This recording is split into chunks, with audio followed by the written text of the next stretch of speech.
En esta ocasión vamos a ver quién fue Luis XIV, el Rey Sol, y por qué dijo su famosa frase, el Estado soy yo. Luis XIV, el Rey Sol. Primero que nada, una pequeña biografía de quién era él. Él nació el 5 de septiembre de 1638 y falleció el 1 de septiembre de 1715. Luis XIV, llamado el Rey Sol, primogénito de Luis XIII y Ana de Austria, quien influyó decisivamente en su carácter, fue al parecer la responsable de su mediocre instrucción. Ni siquiera le enseñaron a leer y escribir correctamente, afirmaba el duque de Saint-Simon en sus memorias. Subió al trono cuando tenía 5 años. Durante su infancia reinó bajo la tutela de su madre del gobierno de Mazarino. Al morir el cardenal Mazarino en 1661, Luis XIV asumió por completo sus funciones regias, que su padre había heredado, el prurito de su grandeza y la idea del carácter divino de su poder. Un año antes, en 1660, había contraído matrimonio con la infanta española María Teresa de Austria, lo cual no le impidió tener varias amantes, entre ellas la Valliere Montespan y Madame de Maintenon, con quien tras enviudar casó en secreto en 1680, instalando primero en Saint-Germain y más tarde el imponente marco del Palacio de Versalles. El nuevo monarca se rodeó de dóciles cortesanos, redujo a la nobleza, restó poder al parlamento y el clero, y centralizó la administración pública mediante un complejo aparato burocrático. Su ministro de Finanzas, Colbert, fue el artífice de la organización administrativa del Estado monárquico. Para hacer frente a los ingentes gastos de la corte, el rey controló la producción agraria y manufacturera y el comercio exterior, y aplicó una dura política impositiva. Todas las fuentes de recursos fueron orientadas hacia la hacienda pública. Al mismo tiempo, sus ministros Louvois y Le Tellier se ocuparon de reorganizar el ejército en un cuerpo regular, y Vauban de construir un sistema defensivo basado en nuevas fortificaciones. En el interior, la política del monarca se basó en la consolidación del absolutismo, identificando a la monarquía con el Estado. En el exterior,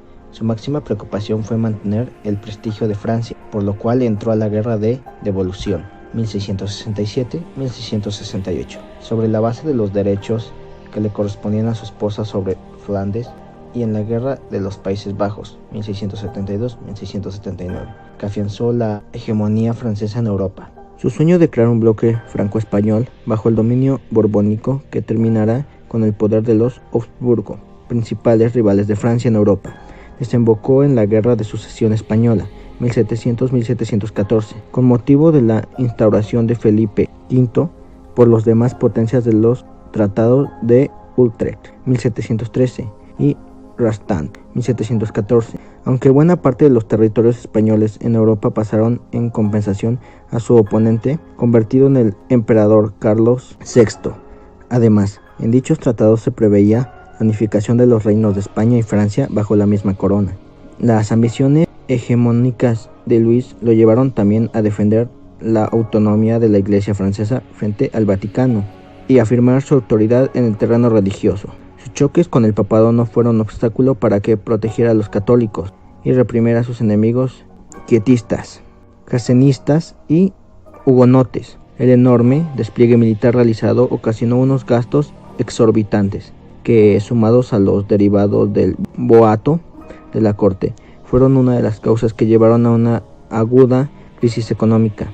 El final de su reinado estuvo marcado por los primeros síntomas de decadencia del régimen y de la corte, el declive de la hegemonía francesa en el continente, el fracaso de su política colonial y el inquietante malestar social surgido de las hambrunas y que padecía el pueblo bajo. Sin embargo, el monarca, llamado vicedios por el obispo Cogedau, siguió fiel a sí mismo y confiado hasta el día de su muerte en su voluntad como único motor de la vida del reino y de sus súbditos. Ahora veremos de qué se trata su mítica frase, el Estado soy yo. Es un tópico político atribuido a Luis XIV de Francia, al Rey Sol, que se interpreta en el sentido de identificar al rey como al Estado en el contexto de la monarquía absoluta. La frase habría sido pronunciada el 13 de abril de 1655 por el joven rey. Tenía 16 años de edad en ese momento, ante el Parlamento de París. Con ello pretendía recordar la primacía de la autoridad real ante el desafío planteado por el Parlamento con el Lit de Justicia el 20 de marzo de ese mismo año. No obstante, tal frase no consta en las actas de las reuniones del Parlamento, por lo que se duda que tal anécdota sea verídica, pudiendo ser apócrifa, como tantas otras frases célebres. Lo que sí está documentado es que en esa fecha y ante el propio Parlamento, el rey decretó 17 edictos tendentes a aumentar la recaudación fiscal. Fin. Bueno amigos, eso fue todo por hoy. Suscríbanse y hasta la próxima.